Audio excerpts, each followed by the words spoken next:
আপনাদের সম্মুখে কোরআন ও হাদিসের আলোকে গুরুত্বপূর্ণ তকরির নিয়ে আসতেছেন আজকের আজিমুস শান ঈদ এ মিলাদুন নবী সাল্লাল্লাহু আলাইহি সাল্লাম মাহফিলের সম্মানিত আলোচক southern university Bangladesh Islamic studies বিভাগের সম্মানিত সহকারী অধ্যাপক বিশিষ্ট আলেম দ্বীন সুন্নিয়তুল মিয়ানমণি হযরত আল্লামা সৈয়দ মুহাম্মদ জালালউদ্দিন আলা জাহারি মুদ্দাজিরুল আলী সাহেব হযরত আল্লামা সৈয়দ মুহাম্মদ জালালউদ্দিন আলা জাহারি মুদ্দাজিরুল আলী সাহেব হুজুরকে বিনীতভাবে অনুরোধ করব বিষয়ের গুরুত্ব আরোপ করার জন্য।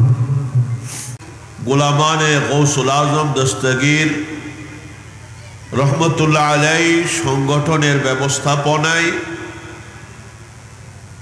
রহমতুল্লাহ আলামিন হুজুরপুর নূর সাল্লাল্লাহু আলাইহি ওয়া আলিহি ওয়াসাল্লামের শুভাগমন ও হুজুর সৈয়দনা গৌসে পাক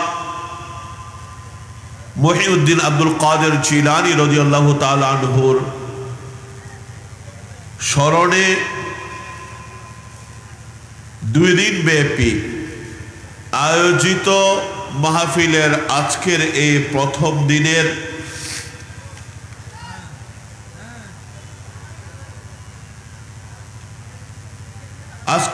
মাহফিলের শ্রদ্ধাভাজন সভাপতি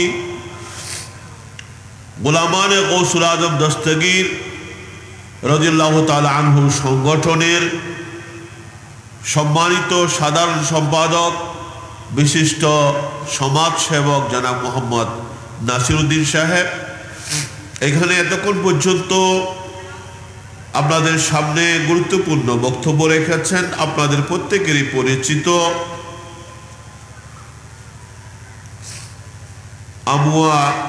আমুছিয়া ইউনিয়নের সম্মানিত নেকা রেজিস্ট্রার বিশিষ্ট আলেমদ্বীন কাজী মাওলানা মোহাম্মদ শাহী ইমরান কাদির মাদ্দাজিরুল আলী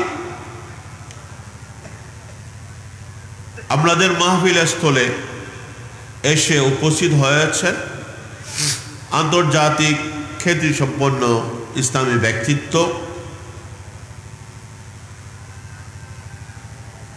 যিনি মিশর আল আজহার ইউনিভার্সিটি এবং মালয়েশিয়া ইন্টারন্যাশনাল ইসলামিক ইউনিভার্সিটি থেকে পিএইচডি ডিগ্রি নিয়ে এসেছেন বর্তমানে ইউআইটিএস ইউনিভার্সিটির সিনিয়র রিসার্চ ফেলো হিসেবে দায়িত্বরত আছেন বিশিষ্ট আলেমে দ্বীন হযরত আল্লামা জনাব মাওলানা ডক্টর মোহাম্মদ সাইফুল ইসলাম আজহারি মাদ্দাজিরুল আলী এছাড়াও উপস্থিত সম্মানিত উলামায়ে কেরাম বুজুর্গানে দ্বীন অত্র সংগঠনের সম্মানিত নেতৃবৃন্দ মুরব্বিয়ানে কেরাম তরুণ যুবক পর্দার মা বোনেরা আসসালামু আলাইকুম ওয়া রাহমাতুল্লাহি ওয়া বারাকাতুহু।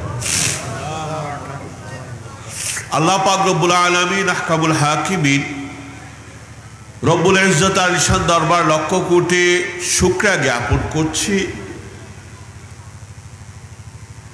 এই ঐতিহ্যবাহী এই সংগঠনের পক্ষ থেকে দীর্ঘ 20 বছর ধরে ধারাবাহিকভাবে দক্ষিণ চট্টগ্রামের অন্যতম একটি আলোচিত এই মাহফিল এই আজিমুস শান ঈদ এ মিলাদুন নবী সাল্লাল্লাহু আলাইহি ওয়া আলিহি ওয়াসাল্লাম মাহফিলে আল্লাহ পাক রব্বুল আলামিন আমাদেরকে উপস্থিত হওয়ার তৌফিক দান করেছেন। আমরা প্রত্যেকে বলি আলহামদুলিল্লাহ। আমি শুকরিয়া জ্ঞাপন করছি, কৃতজ্ঞতা জানাচ্ছি অত্র এই সংগঠন এবং সংগঠনের সাথে সংশ্লিষ্ট সকলের প্রতি যারা অত্যন্ত আন্তরিকতা এবং মোহাব্বত নিয়ে প্রতি বছরের ন্যায় এবছরও অত্যন্ত সুন্দর সুচারু এবং ঝাঁকজমকপূর্ণভাবে এই মাহফিলের আয়োজন করেছেন। আল্লাহ পাক রব্বুল আলামিন তাদের এই আয়োজনকে কবুল করুক, পড়ুন আমিন। সাথে সাথে আপনারা যারা মাহফিলে বসেছেন আপনাদের প্রতি আমি বিশেষ শুকরিয়া এবং কৃতজ্ঞতা জানাচ্ছি। কারণ আমাদের একটা বদনাম আছে, কিছু মাহফিল মানুষ বসে তবরুকের জন্য। হ্যাঁ, এখানে তো তবরুক আপনাদের আগে খাওয়াই দেওয়া হয়েছে, ঠিক না? এখানে যারা বসেছেন কি দিন সম্পর্কে কিছু জানার জন্য, কিছু শোনার জন্য, উলামায়ে কেরামের কাছ থেকে কিছু নসিহত শোনার জন্য, ঠিক না? ঠিক কিনা? এই জন্য আমি আন্তরিকভাবে আপনাদের প্রতি কৃতজ্ঞতা জানাচ্ছি। আসলে আপনারা মহব্বতে, মাহফিলের মহব্বতে এসেছেন, কিছু শোনার জন্য, কিছু জানার জন্য এসেছেন। আর যেহেতু আপনারা কিছু শোনার জন্য, কিছু জানার জন্য এসেছেন, আল্লাহ রাসূল সাল্লাল্লাহু আলাইহি ওয়াসাল্লামের পক্ষ থেকে আপনাদের জন্য শুভ সংবাদ রইল। রাসূল করিম সাল্লাল্লাহু আলাইহি ওয়াসাল্লাম ইরশাদ করেছেন,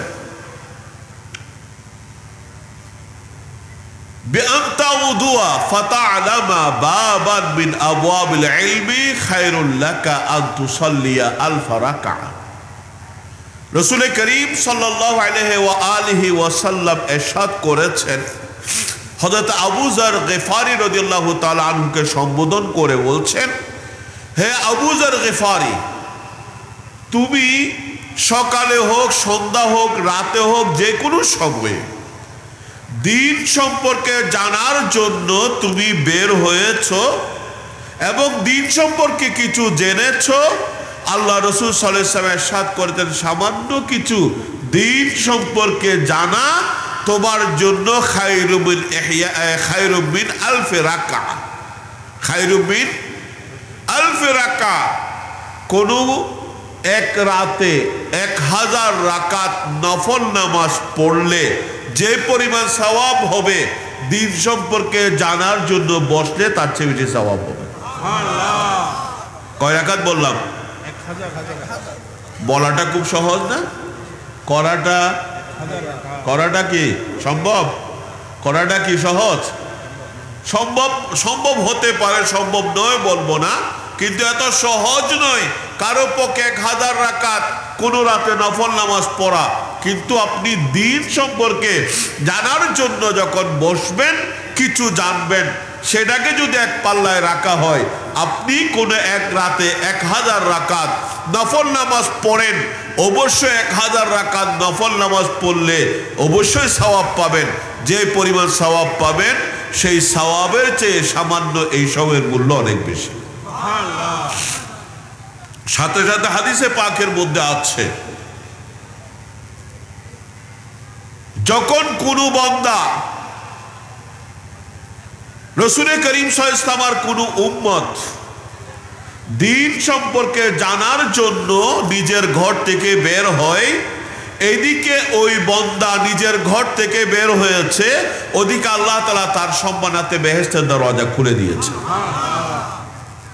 এবং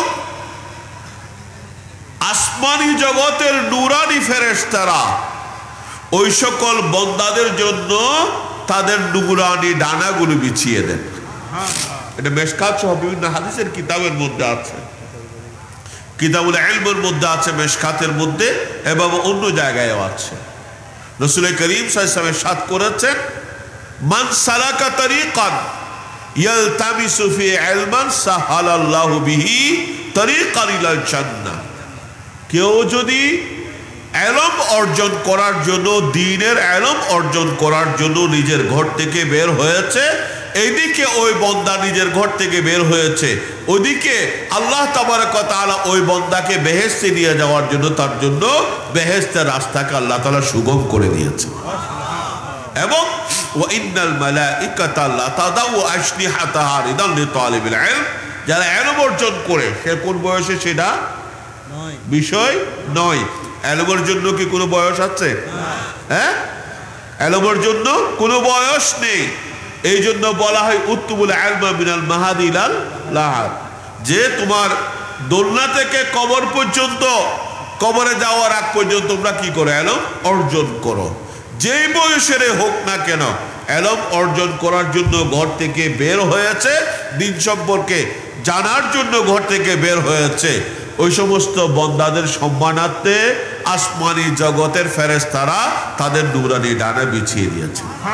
তো এই জন্য বলবো সৌভাগ্যবান তারাই যারা এই মাহফিলে এসেছেন এবং কিছু জানার জন্য, কিছু শিকার জন্য, তারা সৌভাগ্যবান। আর যারা খানা খেতে এসেছেন, মেজবানি খেতে এসেছেন, খানা মেজবানি খেয়ে তারা চলে যাবেন, এই নিয়ামতগুলো তারা পাবেন না। এই নিয়ামতগুলো কি পাবেন না? কারণ এইখানে আপনি বললাম একটা বিষয়ে সামান্য সময় আপনি দিয়েছেন। অন্য রিওয়ায়াতের মধ্যে আছে মুদারাসাতু সাআ খায়রুম মিন ইহয়াই লাইলা, সামান্য সময় জ্ঞান অর্জন করার জন্য ব্যয় করা সম্পূর্ণ রাত জেগে ইবাদত করার চেয়ে অনেক উত্তম। এটা মিশকাতের হাদিস, ইবনে আব্বাস বর্ণনা করেছে। এবং এই ধরনের মজলিসে বসা, হয়তো অনেকে দাবি করছেন যে আমরা তো দোকানে বসে শুনছি, হ্যাঁ, মহিলাদের বিষয়টা ভিন্ন। হ্যাঁ, হয়তো অনেকে মনে করছেন আমি ঘরে বসে শুনছি। ঠিক আছে, আপনি শুনছেন, কতটুকু শুনছেন আপনি ভালো করেই জানেন। মোবাইল আছে হাতে, হ্যাঁ, আবার কি কিছু কান এদিকে, কিছু কান ওইদিকে। সবচেয়ে বড় কথা হলো এই ধরনের মাহফিলে বসা মানে বেহেশতে বসা। কোথায়? এটা আমি বলি না, আল্লাহ রাসূল সাল্লাল্লাহু আলাইহি ওয়াসাল্লাম বলেছেন। কে বলেছেন? রাসূল করিম সাল্লাল্লাহু আলাইহি ওয়াসাল্লাম ইরশাদ করেছেন, ইযা মারারতুম বিরিয়াদিল জান্নাহ ফারতাউ মিনহা। সাহাবায়ে কেরামকে উদ্দেশ্য করে বললেন, তোমরা যখন বেহেশতের পাশ দিয়ে গমন করবে তখন বেহেশতে প্রবেশ করো, সেখান থেকে তোমরা নাজ ও নিয়ামত গ্রহণ করো। সাহাবায়ে কেরাম বললেন, ইয়া রাসূলুল্লাহ মা রিয়াদুল জান্নাহ, এই দুনিয়াতে আমরা জান্নাত কোথায় পাবো? জান্নাতের নিয়ামত বলেন না, জান্নাতের নিয়ামত আমরা দুনিয়াতে কোথায় পাবো? এগুলো কি? এগুলো তো পরকালে। এই দুনিয়াতে জান্নাত এবং জান্নাতের নিয়ামত আমরা কোথায় পাবো? আল্লাহ রাসূল সাল্লাল্লাহু আলাইহি ওয়াসাল্লাম ইরশাদ করেছেন, মাজালিসুল ইলমি আও হিলাকাতুজ যিকরি। অর্থাৎ যেই ধরনের, যেই মাহফিলে, যেই মজলিসে আল্লাহ রাসূলের আলোচনা হয়, ইলমের আলোচনা হয়, ওই ধরনের মজলিসে গিয়ে, মাহফিলে গিয়ে বসো। সেখানে বসেছো মানে তুমি বেহেশতে বসেছো। যতক্ষণ বসা থাকবে ততক্ষণ পর্যন্ত বেহেশতের নিয়ামত গ্রহণ করতে থাকবে। আল্লাহ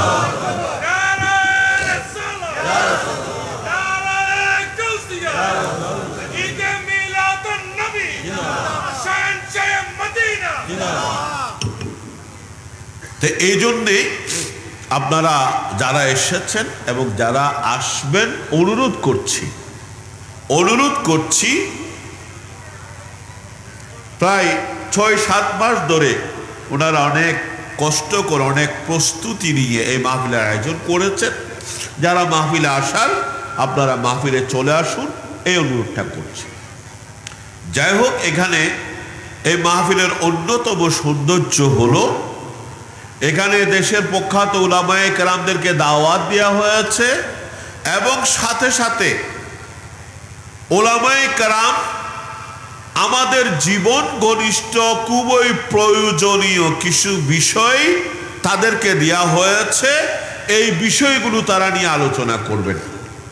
এটা হলো কি আমাদের জন্য একটা সবচেয়ে সুন্দর একটা দিক। কারণ হয়তো অনেক মাহফিল আছে কি দিনের পর দিন অথবা রাত চলে গেল, দেখা গেল সবাই যে আলোচনা করেছেন কারো কোনো নির্দিষ্ট কোনো বিষয়বস্তু নেই, এবং মাহফিল থেকে যারা বের হয়ে যাবেন তারা যাওয়ার সময় তেমন কিছু নিয়ে যেতে পারেন না। আলহামদুলিল্লাহ, মাহফিল আয়োজক যারা আছেন তাদেরকে আমি আন্তরিকভাবে কৃতজ্ঞতা জানাচ্ছি। তারা এই মাহফিলকে শুধুমাত্র লোক দেখানোর জন্য, প্রচার প্রসারের জন্য নয়, বরং রাসূল করিম সাল্লাল্লাহু আলাইহি ওয়াসাল্লাম আর উম্মতদেরকে দ্বীনের কিছু বিষয়ে জানানোর মাধ্যমে তাদের দুনিয়া এবং আখিরাতের জন্য, তাদের জীবনকে সুন্দর করার জন্য এই মাহফিলের আয়োজন করেছেন। আল্লাহ পাক রব্বুল আলামিন তাদের জীবন আল্লাহ তাআলা এভাবে সুন্দর করে দিক। আমিন। এখানে আমার আলোচ্য বিষয় হলো হালাল হারাম। এক কথায় আমরা, কতটুকু সময় আছে জানি না, এক কথায় আমরা বলি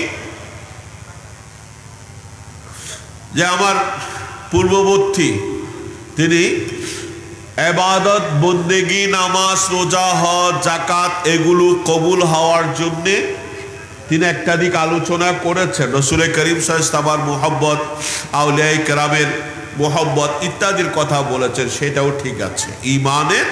ঈমান হলো যতগুলো আমল আছে সব আমল কবুল হওয়ার জন্য পূর্ব শর্ত হলো কি? ঈমান। পূর্ব শর্ত কি? ঈমান। ঈমান নাই, কারো যদি পাহাড় সম পরিমাণ আমল আছে, আমল কি বলেন না? আর একটু উত্তর দেন না, কি এখন মাহফিল মাত্র সবেমাত্র শুরু, এখন টায়ার্ড হয়ে গেলে আপনারা মাহফিল শুনবেন কিভাবে? কি বললাম? শর্ত হলো ঈমান। কারো কাছে যদি ঈমান না থাকে, তার আমল যদি পাহাড় সম পরিমাণ হয়, এটার কোনো মূল্য আল্লাহ রাসূলের কাছে নেই। পক্ষান্তরে কোনো একজন ঈমানদার বান্দা, তার ঈমান মজবুত আছে, আমলের মধ্যে আমি আপনি প্রত্যেকেই হয়তো আমাদের আমলের মধ্যে এদিক ওদিক হয়ে থাকে, কিন্তু ঈমান যখন কোনো বান্দার দৃঢ় থাকবে, তখন সাথে সাথে আল্লাহ পাক রব্বুল আলামিনের দরবারে বান্দা যে আমলগুলো করবে সে আমলগুলো কবুল হবে এবং হওয়ার সম্ভাবনা আছে। এবং ইবাদত বন্দেগী দোয়া, এক কথায় নামাজ রোজা হজ যাকাত যত ইবাদত বন্দেগী যা কিছু আছে, এগুলো আল্লাহ তাআলার দরবারে কবুল হওয়ার জন্য আরো কিছু শর্ত আছে। আরো কিছু কি আছে? যেমন নিয়তের বিশুদ্ধতা। নিয়ত যদি না হলে কোনো আমল আল্লাহর দরবারে কি হয় না? কবুল হয় না। তারপরে আছে কি? ইখলাস। ইখলাস মানে কাজের মধ্যে নিষ্ঠা। কি নিষ্ঠা? লোক দেখানো নয়, এটাও পূর্ব শর্ত। আপনি অনেক কাজ করেছেন, অনেক আয়োজন করেছেন, উদ্দেশ্য হলো মানুষকে দেখানো। উদ্দেশ্য কি বলেন না? মানুষকে দেখানো। তাহলে মানুষকে দেখানোর উদ্দেশ্য সেটা যত বড়ই আয়োজন হোক না কেন, আপনি ওই 20-50টা গরু জবাই করে মেজবানি দিয়েছেন, এই আপনাকে হাজী সাহেব বলার জন্য 5-6 বার হজ করেছেন, আপনাকে কি অনেক বড় দানবীর বলার জন্য টাকা পয়সা দান করেছেন, এমনকি হাদিসের মধ্যে আছে যুদ্ধের ময়দানে প্রাণ দিয়ে দিয়েছেন মানুষ আপনাকে কি বলার জন্য? অনেক বড় সাহসী শহীদ বা এই ধরনের কিছু বলার জন্য। হাদিসে পাকের মধ্যে আছে ওই সমস্ত বান্দাদেরকে প্রথমে জাহান্নামে পাঠানো হবে। প্রথমে যে চুরি করেছে, ডাকাতি করেছে তাদেরকে নয়, কি চুরি করেছে, ডাকাতি করেছে তাদের হিসাব পরে। প্রথম হিসাব তাদের যারা লোক দেখানো ইবাদত করেছে। লোক দেখানো কি? দান করেছে, লোক দেখানো, প্রাণ দিয়েছে মানুষের কাছ থেকে প্রশংসা পাওয়ার জন্য। যতগুলো আছে এগুলোর কোনো মূল্য আল্লাহর দরবারে নেই। পক্ষান্তরে যে কোনো আমল আপনার কম হলেও, কি বললাম, কি কম হলেও, কম মানে আবার আমি ফরজ ওয়াজিব বাদ দিব এটা নয়, ফরজ ওয়াজিব ছাড়াও অন্যান্য আমল কম হলেও সেখানে যদি নিয়তের বিশুদ্ধতা থাকে, কাজের ইখলাস থাকে, একনিষ্ঠতা থাকে, সেটা কম হলেও তার মূল্য অনেক বেশি। কম হলেও তার মূল্য অনেক বেশি। যেমন একটা রিওয়ায়াত আছে, হযরত মাওলানা আলী শের খোদা রাদিয়াল্লাহু তাআলা আনহুর সময়ে এক ব্যক্তি নামাজ পড়ছেন ওনার সামনে। নামাজ স্বাভাবিকের চেয়ে একটু দ্রুত নামাজ পড়েছেন, কারণ সাহাবায়ে কেরামের সময়ে আমরা যেভাবে বর্তমানে নামাজ পড়ি ওই ধরনের নামাজ পড়ার লোক ছিলেন না, নাকি? আমরা যেভাবে দ্রুত, কি 4G 5G যে কি আছে স্পিড আছে, ওই স্পিড নিয়ে যে আমরা নামাজ পড়ি ওই ধরনের নামাজ পড়া সাহাবায়ে কেরামের যুগে ছিল না। স্বাভাবিকের চেয়ে একটু বেশি কি হয়েছে, তাড়াতাড়ি হয়েছে। মাওলানা আলী রাদিয়াল্লাহু তাআলা আনহু হাতে দৌড়া নিলেন, বললেন এই তোমার নামাজ আবার পড়ে দাও, তুমি পড়েছ হয় নাই। তখন ওই ব্যক্তি অত্যন্ত সুন্দরভাবে একদম ধীর স্থিরতার সাথে নামাজ আবার পড়ে দিলেন। মাওলানা আলী তাকে জিজ্ঞেস করলেন, যে দেখো দুইটা নামাজ পড়েছো তুমি, একটা কি দ্রুত ছিল, পরেরটা অত্যন্ত সুন্দর ছিল। তুমি বলো, তুমি নিজেই রায় দাও, ফয়সালা দাও, দুইটা নামাজের মধ্যে কোন নামাজটা উত্তম? কোন নামাজটা উত্তম বলেন? ওটা উত্তম না? হ্যাঁ, এটা আমিও বলবো, আপনিও বলবেন, অন্যরাও বলবেন, কিন্তু ওই ব্যক্তির উত্তরটা ছিল কি বিপরীত। বললেন যে হে আমিরুল মুমিনিন, হে মওলা আলী খলিফাতুল মুসলিমিন, আপনি যদি বেয়াদবি না ধরেন তাহলে আমি বলবো আমার প্রথম নামাজটাই আমার কাছে উত্তম। বলেন কিভাবে হয়? তুমি তো প্রথমটা তাড়াহুড়া করে পড়েছো, পরেরটা অনেক কি ধীর স্থিরতার সাথে সুন্দরভাবে পড়েছো। আগে কি বলেছিলেন? মওলা আলী দৌড়া নিয়েছেন হাতে, কি বলছেন? নামাজ আবার পড়ে দাও। তখন মওলা আলী জিজ্ঞেস করলেন, কেন পরেরটা না তোমার কাছে উত্তম হওয়ার দরকার ছিল? তিনি বললেন, হুজুর প্রথমটা একটু সুন্দর কম হলেও ওইটা পড়েছে আল্লাহর বয়ে। কি কার বয়ে? আল্লাহর বয়ে। দ্বিতীয়টা অনেক সুন্দর ছিল, কিন্তু সেটা আল্লাহর বয়ে নয়, আপনার হাতে যে দৌড়া আছে দৌড়ার বয়ে। কিসের জন্যে? দৌড়ার ভয়ে। তো সুতরাং দৌড়ার ভয়ে নামাজ পড়েছে, অনেক সুন্দর হয়েছে, কিন্তু ওই নামাজের কোনো মূল্য নাই। এই জন্যে সংক্ষেপে বলছি, মূল বিষয়ে আসার আগে একটু কয়েকটা কথা না বললে আবার আপনারা নিজেরাই কি করবেন, সন্দেহে পড়ে যাবেন। তো যে কোনো আমল আল্লাহ তাআলার দরবারে কবুল হওয়ার জন্য কতগুলো শর্ত আছে। প্রথম হলো ঈমান, দ্বিতীয় হলো নিয়তের বিশুদ্ধতা, তৃতীয় বললাম সাথে সাথে কি ইখলাস বা নিষ্ঠা। আরেকটা হলো উল্লেখযোগ্য বিষয় হলো আপনার ইবাদত বন্দেগী, দোয়া, মুনাজাত, ফরিয়াদ সব কিছু আল্লাহ তাআলার দরবারে কবুল হওয়ার জন্য পূর্ব শর্ত হলো আপনার খাওয়াটা হালাল হতে হবে। আপনার কি খাওয়াটা হালাল হতে হবে, আপনার পরনের কাপড়টা হালাল হতে হবে, আপনার টোটাল কি জীবনের আপনার উপার্জনটা হালাল হতে হবে। হালাল যদি হয় তখন এই আল্লাহ তাআলার দরবারে ওই শর্তগুলো পাওয়া গেলে এই ইবাদত আল্লাহ তাআলার দরবারে কবুল হবে, হওয়ার সম্ভাবনা আছে। ঠিক আছে, প্রথমে আসি উপার্জন। হালাল উপার্জন, একটা কথা খেয়াল রাখবেন, হালাল উপার্জন, নামাজ, রোজা, হজ, যাকাত যেমনি ভাবে ফরজ। নামাজ, রোজা, হজ, যাকাত ফরজ না নাকি?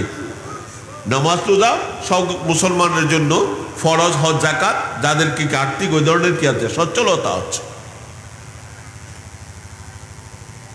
হাদিসে পাকের মধ্যে আছে অনুরূপভাবে হালাল উপায়ে উপার্জন করাও ফরজ। তলবুল কাসবিল হালালি ফরিদাতুন বাদাল ফরিদা। হাদিসে পাকের মধ্যে আছে হালাল উপার্জন করা, নামাজ রোজা যেমনি ভাবে ফরজ অনুরূপভাবে হালাল উপার্জন করাও কি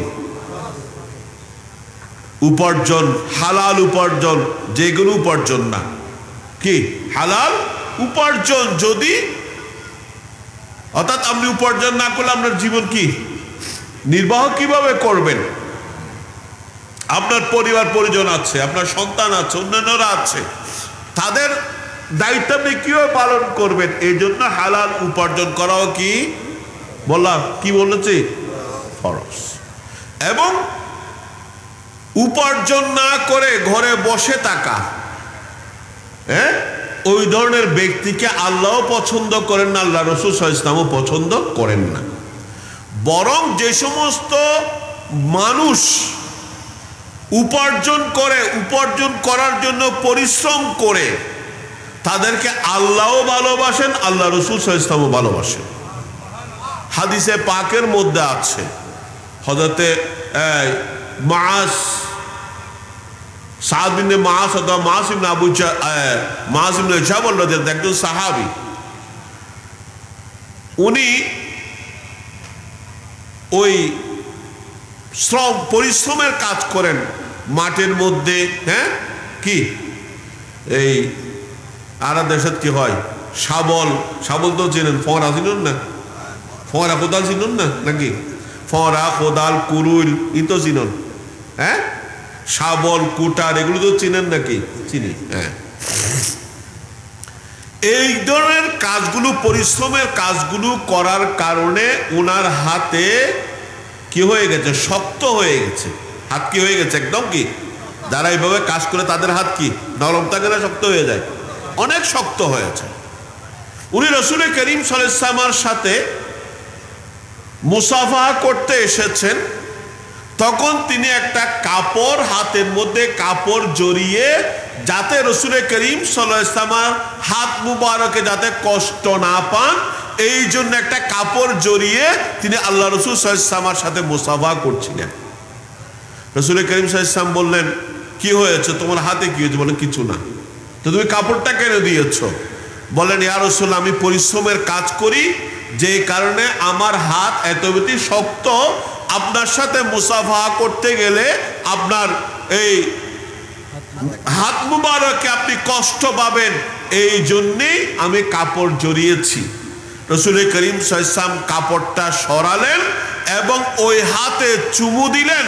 চুমু খেয়ে আল্লাহ রাসূল বলেন, ইন্নাল্লাহা ইউহিব্বু হাযিহিল আয়াদি, আল্লাহ তাআলা এই ধরনের হাতগুলোকে পছন্দ করেন। তাহলে কি কাজ না করে গরদ বইবে আল্লাহ আল্লাহ করলি আসমান রিজিকই না নাকি? হ্যাঁ, আসমান থেকে কি রিজিক আসে? আমরা অনেকে বলে আল্লাহর উপর তাওয়াক্কুল করেছি, আল্লাহর উপর ভরসা করেছি। আল্লাহ তো কোনোদিন কি করোনার সময় তো মাইসে গরদ দূরে টানি দিয়ে, হ্যাঁ, কি আল্লাহ কি কার রিজিক পলিথিনে করে আপনার ঘরে এনে দিয়ে যায়? হ্যাঁ, দিয়ে যায়? দিয়ে যায় না। আপনাকে রিজিক অনুসন্ধান করার জন্য আপনাকে বের হতে হয়, আপনাকে রিজিক খোঁজার জন্য কি করতে হয়? বের হতে হয়। এবং রিজিক অন্বেষণ না করে আপনি ঘরের মধ্যে বসে থাকবেন আর আশা করবেন আপনার কাছে রিজিক আসবে, এটা কি বললেন না? ভুল না? এটা কি ভুল নাকি শুদ্ধ? ভুল, অবশ্যই ভুল। একটা বাস্তব ঘটনা বলি। এক যুবক দীর্ঘদিন কষ্ট পাচ্ছে, ক্ষুধার যন্ত্রণা। সেই মনে করেছে আল্লাহর উপর ভরসা করলে আল্লাহ কি রিজিক এনে দিবে। পরে কিছুদিন অপেক্ষা করার পরে দেখা যাচ্ছে কি ঘরের মধ্যে অটোমেটিকলি খানা আসছে না। তখন সে কাজ করতে বের হলো। যাওয়ার সময় একটা পাহাড়ের পাশ দিয়ে গমন করছিল। এমন সময় দেখলো একটা শিয়াল, পাগুলো কাটা, কিন্তু দেখতে অনেক মোটা সোটা, পা কাটা, কিন্তু কি ভাই এত বেশি শীত না নাকি? আমি আগে কি অনেক একদম স্বাস্থ্য, মোটা তাজা। ওই ব্যক্তির মধ্যে একটা কিউরিওসিটি জাগলো যে আসলে আমার একটা বিষয় জানার, এই শিয়ালটা কি নাই, পা নাই, কিন্তু এত মোটা তাজা কিভাবে হলো? এত মোটা তাজা কিভাবে হলো? এই বিষয়টা জানার জন্য আমাদের ডক্টর সাইফুল সাহেব এসেছেন। মারহাবা।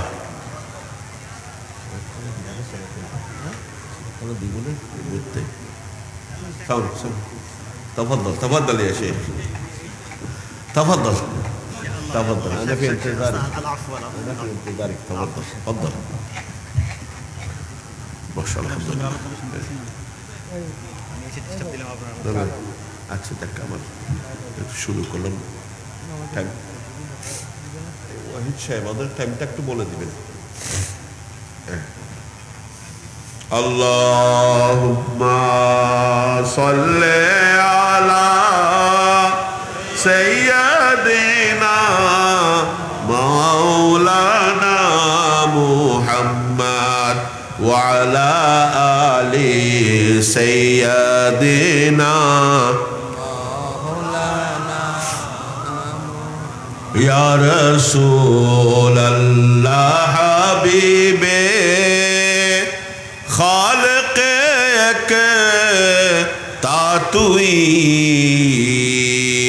बरगुज़ीदा ज़ुल जलाले पाक बे हम तातुई अल्लाह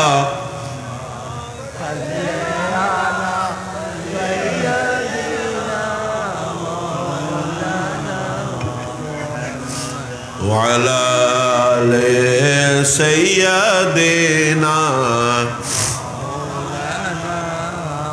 বলছিলাম ওই যুবকটা পাহাড়ের রাস্তা দিয়ে যাচ্ছিল, তখন দেখলো একটা কি শিয়াল, কি নাই, পা নাই, কিন্তু অনেক মোটা তাজা। তার মাঝে একটা জানার আগ্রহ জাগলো, এই শিয়ালটা কিভাবে খায়, কিভাবে চলে, না হয় কি এত মোটা তাজা কিভাবে হলো সেটা জানার জন্য কাজে না গিয়ে ওখানে দাঁড়িয়ে আছে। সে দেখলো একটা বাঘ, একটা শিকারী শিকার করে বাঘ নিজে খেয়েছে, খাওয়ার পরে কতগুলো কি উচ্ছিষ্ট আছে না, উচ্ছিষ্ট চিনেন তো, সিডেঙ্গে কি হয় যায় হন না, সিডেঙ্গে মানুষ নেই নাকি ব্যাকু চিনেন বাইরের তুল আইন্ডে চিনেন না, আইন্ডে। আচ্ছা, ওই খেয়ে তার যেগুলো খাওয়ার একদম কি বাঘ বেছে বেছে যেগুলো খাওয়ার এগুলো খেয়ে বাঘিটা ওখানে ফেলে চলে গেছে। ওই পা কাটা শিয়ালটা এসে ওই বাঘের রেখে দেওয়া এগুলো খেয়ে আবার তার জায়গায় সে কি চলে গেছে। তখন এই লোক বুঝে নাই, সে চিন্তা করলো একটা পা কাটা শিয়ালকে যদি তার মুখের সামনে এনে খানা দেওয়া যায়, খেয়াল করবেন, একটা কি পা কাটা শিয়ালের সামনে যদি কি খানা এনে দেওয়ার ব্যবস্থা করা হয়, আমি তো আশরাফুল মখলুকাত, সৃষ্টির মধ্যে কি সেরা না, তাহলে আমার ঘরে এসে খানা দিবে না কেন? ঘরে গিয়ে কি দরজা বন্ধ না, আবার দরজা খোলা রেখে কি খানা আইবেন নাই, দরজা খোলা রাখি একদম কি করছি মোরাকাবাদ বসি, খানা আসবে। একদিন গেল, দুই দিন গেল, কোনো খানা আসছে না। তখন বলল, এ আল্লাহ, আমি কি তোমার ওই পা কাটা শিয়ালের চেয়েও নিকৃষ্ট হলাম? পা কাটা শিয়ালকে তুমি তার মুখের সামনে খানা এনে দিয়েছ, আর আমি তোমার আশরাফুল মখলুকাত হয়ে আমি ঘরের মধ্যে উপসে আছি, তুমি আমাকে খানা দিচ্ছ না কেন?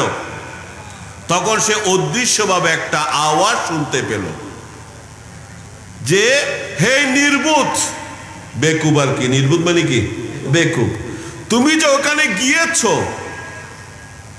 ওখানে তো দুইটা ঘটনা দেখেছ। কয়টা? দুইটা চরিত্র না এখানে, একটা শিয়াল একটা কি বাঘ, চরিত্র কয়টা? দুইটা। সেটা কি? সেটা কি?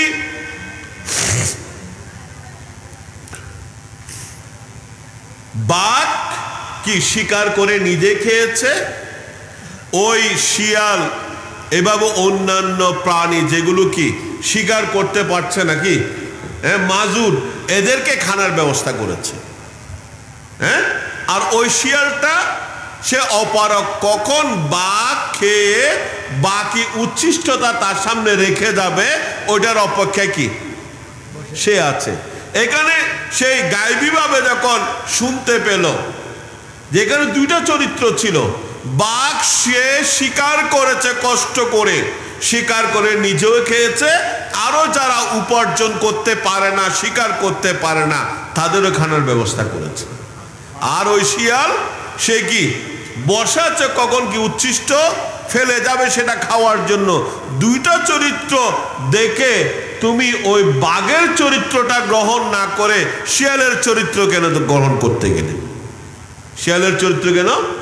তাহলে কি আমাদেরকে উপার্জন এটাও কি ফরজ, ঠিক আছে, সাথে সাথে সময় কম, এবং শুধু উপার্জন নয়, উপার্জনটা হতে হবে কি হালাল, উপার্জনটা হতে হবে কি হালাল। যতগুলো ইবাদত বন্দেগী আছে এগুলো কবুল হওয়ার অন্যান্য পূর্ব শর্তগুলোর মধ্যে একটি পূর্ব শর্ত হলো আপনার উপার্জন কি হতে হবে, এই জন্য হাদিসের মধ্যে আছে ইন্নাল্লাহা তাইয়্যিবুন লা ইয়াকবালু ইল্লা তাইয়্যিব, আল্লাহ পবিত্র এবং পবিত্র ছাড়া আল্লাহ অন্য কিছু গ্রহণ করেন না। কোন দেহের মধ্যে হারাম প্রবেশ করেছে, হাদিসে পাকের মধ্যে আছে ওই দেহের ইবাদত আল্লাহ পাক রব্বুল আলামিন কবুল করবেন না। এবং অন্য হাদিসের মধ্যে লা ইয়াদখুলুল জান্নাতা জাসাদুন গুযিয়া বিল হারাম, ওই শরীর বেহেশতে প্রবেশ করবে না যে শরীরটা গঠন করা হয়েছে হারাম দিয়ে। হারাম দিয়ে কি করা হয়েছে? গঠন করা হয়েছে। এই কারণে আমাদের সংক্ষেপ উপার্জন, একটা কথা মনে রাখবেন, আমরা আকীদার কথা যখন বলি, আহলে সুন্নাত ওয়াল জামাতের আকীদা হলো আল হারামু রিজকুন, হালাল যেমন রিজিক, হারামও কি বলে কি রিজিক, হালাল যেমনি ভাবে রিজিক বলেন না, হারামও। পার্থক্য কি? অর্থাৎ যেটা আপনি হালাল উপায়ে উপার্জন করেছেন সেটাও আপনার জন্য নির্ধারিত ছিল, যেটা আপনি হারাম উপায়ে উপার্জন করেছেন সেটাও কিন্তু রিজিকটা আপনার নির্ধারিত ছিল। শুধুমাত্র আপনি আয়ের মাধ্যমটা, উপার্জনের মাধ্যমটা হারাম হওয়ার কারণে ওইটা কি হয়েছে। এই জন্যে হাদিসে বুখারীতে, সম্ভবত বুখারীতে হাদিস আছে, ইন্না রূহাল কুদুসি নাফাসা ফি রাওয়ি আন্না নাফসান লান তামুতা হাত্তা তাস্তাকমিলা রিজকাহা। আল্লাহ রাসূল ইরশাদ করেছেন, আল্লাহর পক্ষ থেকে আমার মধ্যে এমন দৃঢ় ইয়াকিন আল্লাহ তাআলা সৃষ্টি করে দিয়েছেন, এবং এই জন্য আমি দৃঢ় চিত্তে কথা বলছি, যেই বন্দার জন্য আল্লাহ যে রিজিক নির্ধারণ করে রেখেছেন, যে বন্দার জন্য কি যে রিজিক নির্ধারণ করে রেখেছেন, সেই বন্দা যতক্ষণ পর্যন্ত তার নির্ধারিত রিজিক সে গ্রহণ করবে না, ততক্ষণ পর্যন্ত ওই ব্যক্তির মৃত্যু হবে না। মৃত্যুর আগে হলেও তার জন্য নির্ধারিত রিজিক কি করবে? ওই বান্দা কি করবে? গ্রহণ করবে। তাহলে কি পার্থক্য কোথায় হলো? আপনি যেটা হারাম উপায়ে উপার্জন করতে গেলেন ওইটাও আপনার রিজিক ছিল, কিন্তু আপনার মাধ্যমটা কি হয়ে যাওয়ার কারণে, বলেন, মাধ্যমটা কি হারাম হয়ে যাওয়ার কারণে আপনার জন্য নির্ধারিত ওই রিজিক আপনি হারাম উপায়ে উপার্জন করেছেন, যেই কারণে এটা আপনার জন্য কি হয়ে গেল? হারাম হয়ে গেল।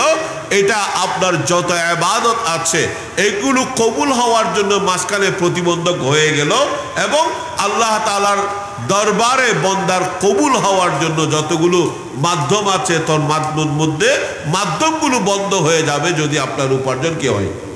হারাম হয়। এই কারণে খেয়াল রাখবেন, সালফে সালেহিন তারা হালাল হারামের ব্যাপারে এত বেশি গুরুত্ব দিয়েছেন। সিদ্দিক আকবর রাদিয়াল্লাহু তাআলা আনহু, বুখারীর মধ্যে, সম্ভবত বুখারীতে আছে, বুখারীতে সিদ্দিক আকবর রাদিয়াল্লাহু তাআলা আনহু ক্ষুধার্ত ছিলেন। তার একজন কৃতদাস তাকে কিছু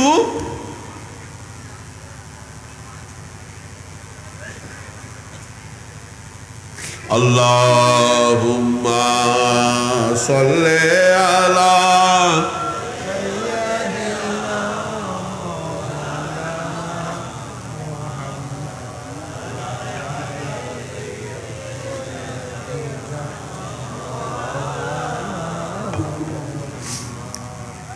কিছু দুধ পান করিয়েছেন।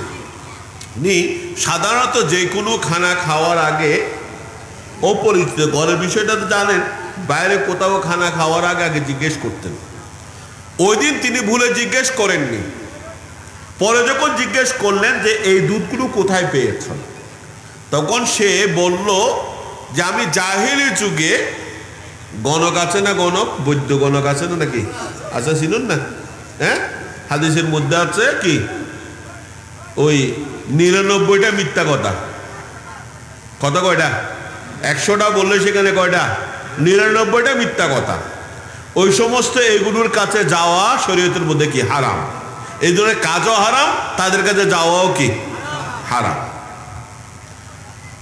ওই ব্যক্তি বলেন, হুজুর আমি এই জাহেলি যুগে একজন মানুষকে এভাবে কি করেছি, ওই বংশং আছে না নাকি বংশং কি, ওই বংশং করে সিডেঙ্গে বাজার হাত পা 14 কত হাত পা 14 না নাকি 7 কত হাত পাঁচ মানে কি সাহেব বুঝবেন না, হাত পাঁচ মানে কি 7 আর 5 7 5 কত হিসাব কি বললো 8 5 14 দুটিয়া নাকি, এটা চিটংয়ের একটা কি হ্যাঁ প্রবাদ যে 7 আর 5 হয় 12, কিন্তু বলছে কি 7 5 14, ঠিক আছে আপনি 2 টাকা দিন না 12 টাকা দেন, ঠিক আছে।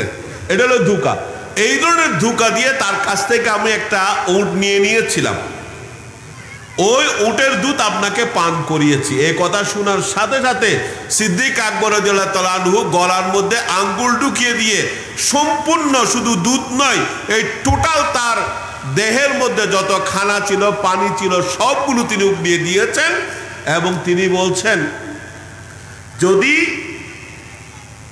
আমার জীবনও যেত তারপরও এই হারামের 1 ফোঁটা হারামও আমার দেহের মধ্যে আমি রাখবো না, এগুলো বের করে দিব। কারণ আল্লাহ রাসূল সাল্লাল্লাহু আলাইহি ওয়াসাল্লাম ইরশাদ করেছেন ওই দেহ জান্নাতে যাবে, যিনি সিদ্দিক আকবরের বয়াত, এটা যে দেহ হারাম দ্বারা গঠিত হয়েছে। হাদিসের মধ্যে আছে যে দেহ মধ্যে গুজিয়া বিল হারাম, হারাম দ্বারা যেই দেহ গঠিত হয়েছে সেই দেহের ইবাদত আল্লাহ তাআলার দরবারে কবুল হয়। এই কারণে সলফে সালেহিন তারা এবং আমাদের সুফিয়ায়ে কেরাম, উলামায়ে কেরাম, বুজুর্গানে দ্বীন, তারা হালাল হারামকে অনেক বড় ইবাদত মনে করতেন। হালাল হারাম এটা কি অনেক বড় ইবাদত। হাদিসের মধ্যে আছে হযরতে সাদ রাদিয়াল্লাহু তাআলা আনহু, সাদ ইবনে আবি ওয়াক্কাস রাদিয়াল্লাহু তাআলা আনহু, তিনি আল্লাহ রাসূলের দরবারে গেলেন, ইয়া রাসূলুল্লাহ, ইয়া রাসূলুল্লাহ, আমি আপনার কাছে এসেছি, আপনি একটু আমার জন্য দোয়া করুন যাতে আমি আল্লাহ তাআলার দরবারে যে কোনো দোয়া করি সেই দোয়া যাতে আল্লাহ তাআলার দরবারে কবুল হয়, এই ধরনের ব্যক্তি যাতে হতে পারি। ইয়া রাসূলুল্লাহ, আপনি আমার জন্য কি করুন, দোয়া করুন। আল্লাহ রাসূল সাল্লাল্লাহু আলাইহি ওয়াসাল্লাম একটাই তাকে শিক্ষা দিলেন, ইয়া সাদ আতিব মাতআবাক তাকুন মুস্তাজাবাদ দাওয়া, যে তুমি তোমার খাদ্য যেটা আছে সেটা পবিত্র খাদ্য গ্রহণ করো, অর্থাৎ হালাল খাদ্য গ্রহণ করো, তাকুন মুস্তাজাবাদ দাওয়া, তখন তুমি যে কোনো উদ্দেশ্যে নিয়ে আল্লাহ তাআলার দরবারে হাত তুলবে, নিজের জন্য অন্যের জন্য, সাথে সাথে দোয়া কবুল হয়ে যাবে। আর কিছু জায়গা আছে হাদিসে পাকের মধ্যে আছে, কিছু জায়গা আছে স্পেশাল জায়গা যেখানে লাইসা বাইনাল আবদি বাইনাল্লাহি ওয়া বাইনা আবদি হিজাব, অর্থাৎ বলা হচ্ছে এমন একটা কিছু অবস্থা আছে যে অবস্থায় বান্দা আর আল্লাহর মাঝখানে হিজাব থাকে না। তার মানে আল্লাহ তাআলার দরবারে ওই বান্দার ফরিয়াদ সাথে সাথে কবুল করা হয় কিছু ব্যক্তির কিছু অবস্থা। তার মধ্যে একটা হলো মুসাফিরের দোয়া। কার দোয়া? মুসাফিরের দোয়া। তারপরে কি মা বাবার দোয়া, সন্তানের জন্য কি মা বাবার দোয়া হোক, আমরা বলি বদদোয়াও বলি, কিন্তু যদিও এটা শব্দটা বলা উচিত না, কারণ দোয়া বদ হয় না। দোয়া কি হয় না? বদ হয় না। অনেকেই বলেন না যে আল্লাহ রাসূল তার জন্য বদদোয়া করেছেন, ওই ধরনের শব্দ আমরা, ওই কতগুলো জাহেল মূর্খ আছে, আজারি নামদারি কতগুলো আছেন, আল্লাহ রাসূলকে রাখাল, কাউবয় ইত্যাদি বলছে, এইগুলো শব্দ চয়নের ক্ষেত্রে এগুলো হলো মূর্খ, এগুলো হলো জাহেল। আল্লাহ রাসূলের জন্য শব্দ চয়নের ক্ষেত্রে অনেক সতর্কতা অবলম্বন করতে হয়। এই ইমাম মালিক রাহমাতুল্লাহ বলেছেন, আমি যে চাদর পরেছি এটাতে ময়লা হওয়ার সম্ভাবনা আছে না? আছে কি না? হবে। তো আল্লাহ রাসূল ইসলাম চাদর মোবারক পরিধান করেছেন সেটাও ময়লা হওয়ার সম্ভাবনা অবশ্যই আছে নাকি? আছে। কিন্তু কেউ যদি এই কথা বলে আন্না রেদা রাসূলিল্লাহ সাল্লাল্লাহু আলাইহি ওয়াসাখুন, আল্লাহ রাসূলের চাদর মোবারক কি ছিল? ময়লা ছিল। ইমাম মালিক রাহমাতুল্লাহ বলেন সে কাফের হয়ে গেছে। সে কি হয়ে গেছে? ফতোয়া শামির মধ্যে আছে সম্ভবত মান কাল আলী শাহরি রাসূলের শুআইর, আল্লাহ রাসূল একটা চুল মুবারক কি বলেন না একটু তুচ্ছ তাচ্ছিল্য করে, হ্যাঁ, যে এটা একটা চুল আর কি বললো চুল আর কি, আমরা বলি না কোন একটা তুচ্ছ হালকা করার জন্য কি বলি চুলে একটা চুল আর কি, বা সামান্য একটা চুল বলা হয়েছে। সে কি কাফের মুরতাদ লা ইউস্তাতাব, শুধু কাফের বলা হয় নাই, কাফের বলা হয়েছে মুরতাদও লা ইউস্তাতাব, তার কাছে তাকে তওবা করার সুযোগ দেওয়া হবে না। ইসলামী হুকুমত থাকলে তার শাস্তি হলো সাজাতে কতল, এটা ইসলামী হুকুমত। আর আপনাকে বলছি না ওই যে আমাদের দেশে কতগুলো আবার আছে না এই ধরনের, হ্যাঁ, তলোয়ার দুধ দিয়ে যে এটা আমার আমার আমার আমার কাজ না, এটা কার কাজ বলেন না? এটা রাষ্ট্রের কাজ। ইসলামী হুকুমত হলে ইসলামী হুকুমতের দায়িত্ব ওই ব্যক্তিকে তওবা করার সুযোগ না দিয়া। যারা আল্লাহ রাসূলের সাথে বেয়াদবি করে তাদের তওবা করার কোনো সুযোগ নাই, তার শাস্তি সাজাতে মৃত্যুদণ্ড, তার শাস্তি কি। তো যাই হোক, যেটা বলছিলাম প্রসঙ্গত, আমি 10টা পর্যন্ত আমাদের ডক্টর সাহেব থেকে অনুমতি নিয়েছি, তারপর শেষ করছি। না তো বলছিলাম ওই যে বদদোয়া, আল্লাহ রাসূলের দোয়া, বদমানি খারাপ না নাকি? বদমানি কি খারাপ না? খারাপ। তো দোয়ার ক্ষেত্রে এটা বদ শব্দটা ব্যবহার হয় না। তো এটা বলছিলাম কিছু মানুষের দোয়া আল্লাহ তাআলার দরবার সাথে কবুল হয়ে যায়। তার মধ্যে মা বাবার দোয়া সন্তানের জন্য, সেটা সন্তানের পক্ষে হোক বিপক্ষে হোক, কি সন্তানের পক্ষে হোক বিপক্ষে হোক, আমরা যেটাকে বদদোয়া বলি ওটা অবশ্যই এই শব্দটা আমরা ব্যবহার করি না।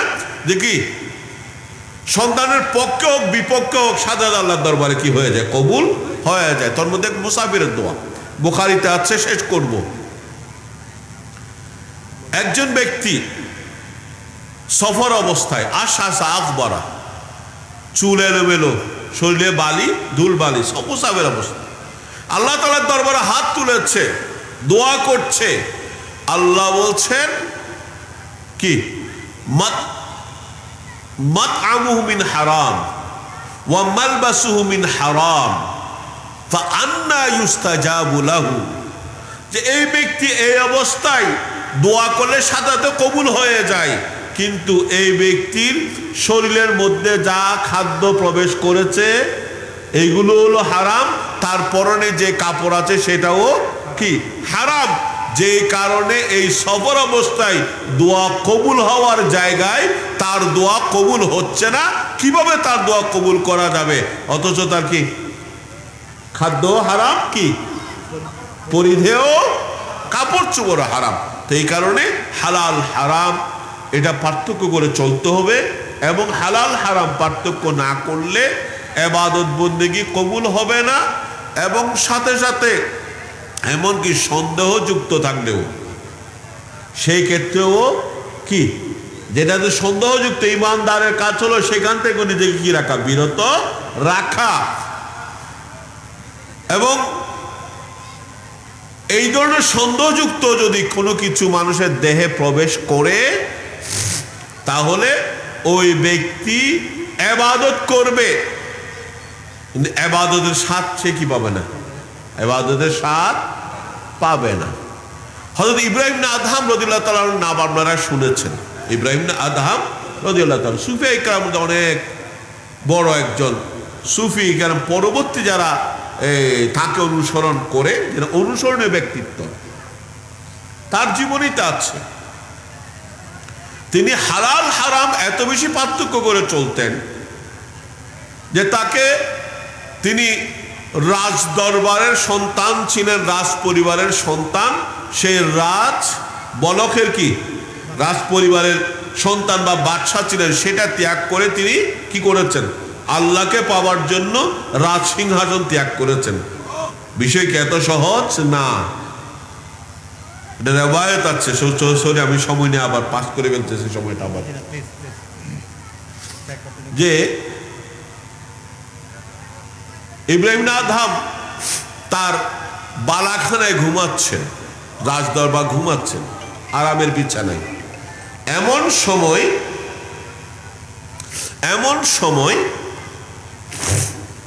তিনি শুনছেন যে ছাদের মধ্যে একটা মানুষ চলছে, হাঁটছে। তখন তিনি জিজ্ঞেস করলেন, এই ছাদের উপর কে রে? বলে, আমি অমুক এলাকার একজন দরবেশ। তা আল্লাহ তাআলার কিছু বন্দারা আছেন, তাদের একটা জবান থেকে একটা শব্দ বের হলে আমাদের মতো অনেক মানুষ আছে, হাজার কথায় কোনো দাম যেখানে হয় না, অনেক কিছু বন্দা আছেন একটা শব্দ বের হলে সেটাই কি কবুল হয়ে যায়, মানুষের জীবনে পরিবর্তন চলে আসে। তখন তিনি বললেন যে আমি অমুক, তুমি কি করছো? বলে, আমার একটা ঘোড়া হারিয়ে গেছে, সে ঘোড়া কুদছিলাম। কোথায়? সাদত গোড়াড়ি জানে না? সাদত কি গোড়াড়ি জানে না? না। তখন ইব্রাহিম আদহাম বললেন, ভাই আপনার কি মাথা ঠিক আছে? ছাদের উপর কি ঘোড়া পাওয়া যায়? তখন তিনি বললেন, বাদশাহ সাহেব, এত নরমের বিছানায় ঘুমিয়ে কি আল্লাহকে পাওয়া যায়? একটা শব্দ, বেশি না, এই একটা শব্দ। যারা আল্লাহর প্রিয়ভাজন বান্দা, তাদের মুখ থেকে একটা শব্দ বের হলে সেটা সাথে সাথে কি করে আসর প্রভাব রাখে। তখন এই আওয়াজ শুনে রাজসিংহাসন ছেড়ে নিরুদ্দেশ হয়ে গেছেন, একটা বাগানে চাকরি নিয়েছেন। সেই বাগানটা ছিল আনারের। একদিন মালিক আসলেন গরমকালে, বললেন একটা মিষ্টি থেকে আনার নিয়ে আসো। তিনি একটা আনার নিয়ে দিলেন, দেখা গেল সেটা টক। মালিক মন খারাপ করলেন, ফেলে দেবেন, একটা নিয়ে আসো। আরেকটা নিয়ে আসা হলো, দেখেন সেটাও টক। রাগান নিতে বলে একটা নিয়ে আসো, আরেকটা নিয়ে আসো, সেটাও টক। এখন মালিকের মাথা খারাপ হবে না নাকি? হবে কি না? অবশ্যই হবে। কারণ কি, এতদিন ধরে একটা বাগানে সে চাকরি করছে, কোনটা টক কোনটা মিষ্টি সেটাও সে জানে না। তখন মালিক তাকে ঝাড়ি দিয়ে বকা দিয়ে বলছে, তুমি তোমার মতো অথর্ব মানুষ এখানে কাজ করছে, এতদিন ধরে তুমি এই বাগানের পাহারাদার হিসেবে তুমি কাজ করছো, সেবক হিসেবে কাজ করছো, তুমি কি জানো না এই বাগানের কোন গাছের আনারটা মিষ্টি, কোন গাছেরটা টক? তখন তিনি বললেন যে মালিক, বেয়াদবি মাফ করবেন, আপনি আপনার এই বাগানের পাহারাদার বানিয়েছেন, আপনি আপনার বাগানের কোনো ফল খাওয়ার আপনি আমাকে অনুমতি দেন নাই। আজকে এত বছর ধরে আপনার বাগানে আমি চাকরি করেছি, ঠিক টোটাল আপনার বাগানের একটা ফলও আমি কোনোদিন টেস্ট করে দেখি নাই কোনটা টক নাকি কোনটা মিষ্টি। এই কথা বলে তিনি বের হয়ে গেলেন। মালিক তো আশ্চর্য, হ্যাঁ, এই ধরনের মানুষে কি এখন পাওয়া যায়? পরে খোঁজ নিলেন যে ওই মানুষটা কি, পরে শুনতে পেলেন যে উনি তো বলখের বাদশাহ, হ্যাঁ, ইব্রাহিম আদহাম। আল্লাহকে রাজি করার জন্য তিনি রাজসিংহাসন ছেড়ে এই বাগানের পাহারাদারের দায়িত্ব নিয়েছেন। কারণ সে রাজসিংহাসনে হয়তো হালাল হারাম পার্থক্য করার সুযোগ থাকবে না, এই জন্য তিনি পরিশ্রম করে হালাল উপায়ে তার জীবিকা নির্বাহ করবেন, বাকি সময় আল্লাহর ইবাদত করবেন। এই জন্য তিনি এখানে চাকরি নিয়েছেন। পরে মালিক অনেক খুঁজেছেন, তাকে কি পাই বলা হচ্ছে। শেষ কথা, কোন একটা কিতাবে আমি রেফারেন্সটা ভুলে গেছি। ইব্রাহিম আদহাম রাদিয়াল্লাহু তাআলা আনহু বাইতুল মুকাদ্দাস শরীফ কোথায় চিনেন তো নাকি? কোথায় এটা? ফিলিস্তিনে। কোথায়? ফিলিস্তিনে। ইসরায়েল, ইসরায়েল বলুন, ইসরায়েল বললে সেটার উপর লানত, আল্লাহর লানত ইসরায়েলের উপর। ইসরায়েল শব্দটাই নিবেন না। আরব দেশ মুসলমানরা যতগুলো ম্যাপ করেছে ওখানে ইসরায়েল কোনো শব্দ নেই। আরবিতে যতগুলো ম্যাপ পেয়েছি সেখানে ইসরায়েল নামে কোনো কি নেই, ম্যাপের মধ্যে কোনো কি নেই, নাই। আমরা একটু বেশি হয়ে গেছে, আমরা করছি। দেখ, ফিলিস্তিন যেটা বাইতুল মুকাদ্দাস শরীফ, যেটাকে আল্লাহ রাসূল সাল্লাল্লাহু আলাইহি ওয়াসাল্লাম তিনটা পৃথিবীর সবচেয়ে গুরুত্বপূর্ণ ফজিলতওয়ালা মসজিদের মধ্যে একটি মসজিদ হলো বাইতুল মুকাদ্দাস। এবং শাম দেশ, যে দেশের জন্য আল্লাহ রাসূল আল আবদাল বিশাম ওহুম আরবাউনা রাজুলা, শাম দেশের মধ্যে 40 জন আবদালের কথা, যে সবসময় শাম দেশের মধ্যে, এটা দিয়ে অন্যান্য দেশের মধ্যে শাম দেশের 40 জন আবদালের কথা হাদিসে পাকের মধ্যে আছে। কয়জন? 40 জন। আল আবদাল বিশাম ওহুম আরবাউনা রাজুলা। ইমাম জালালউদ্দিন সুয়ুতী রাহমাতুল্লাহ আলাইহি এই সম্পর্কে একটা কিতাবও লিখেছেন, ওয়াজুদুল গাউস ওয়াল কুতুব ওয়াল আবদাল, আল খবরুদ্দাল আলা ওয়াজুদুল গাউস ওয়াল কুতুব ওয়াল আবদাল। ইমাম জালালউদ্দিন সুয়ুতী রাহমাতুল্লাহ স্বতন্ত্র কিতাব লিখেছেন। যাই হোক, শেষ করব। তিনি ওই বাইতুল মুকাদ্দাসে বসে দীর্ঘদিন তিনি ইবাদত করছেন, কিন্তু ইবাদতের মধ্যে তৃপ্তি পাচ্ছেন না। ইবাদতের মধ্যে কি পাচ্ছেন না? মজা পাচ্ছেন না। বলছেন 40 জন আবদাল বাইতুল মুকাদ্দাস শরীফে প্রবেশ করে রাতের গভীরে তারা নফল নামাজ পড়লেন। ইব্রাহিম আদহাম মসজিদের এক কোনায় বসে আছেন, তাদের সাথে নেই। তো ওনারা বলছেন যে আমাদের মাঝে আজকে এমন একজন লোক আছেন যিনি 40 দিন ধরে ইবাদত করছেন, কিন্তু ইবাদতের মধ্যে মজা পাচ্ছেন না। কারা বলছেন? আবদাল না। কারা বলছেন? আবদাল। আবদাল নাম শুনেন নেই? গৌস কুতু আবদাল আর শুনছেন কিনা? এগুলো কোনো বানাওয়ার শব্দ না, এগুলোকে হাদিসের কি আছে? সমর্থন আছে।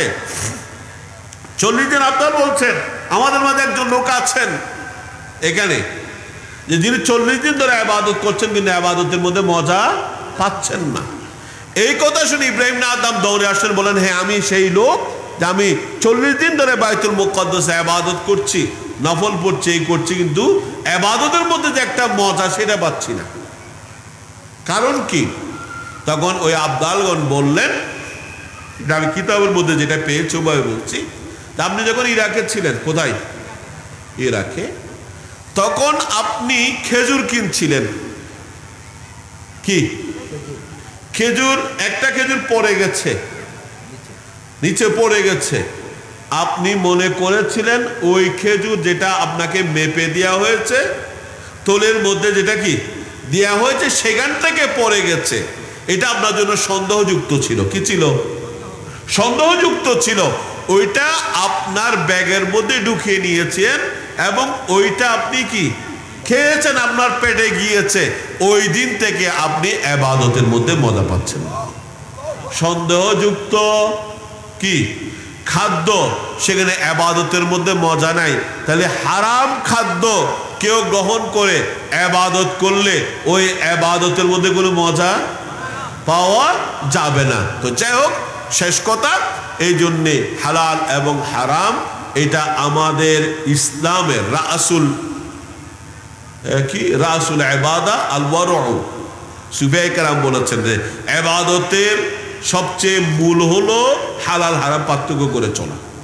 হালাল হারাম পার্থক্য করে। হালাল হারাম তো আমরা বুঝি, নতুন করে বোঝার দরকার নেই। হ্যাঁ, কি সুদ হালাল না? হ্যাঁ, হারাম। ঘুষ হারাম।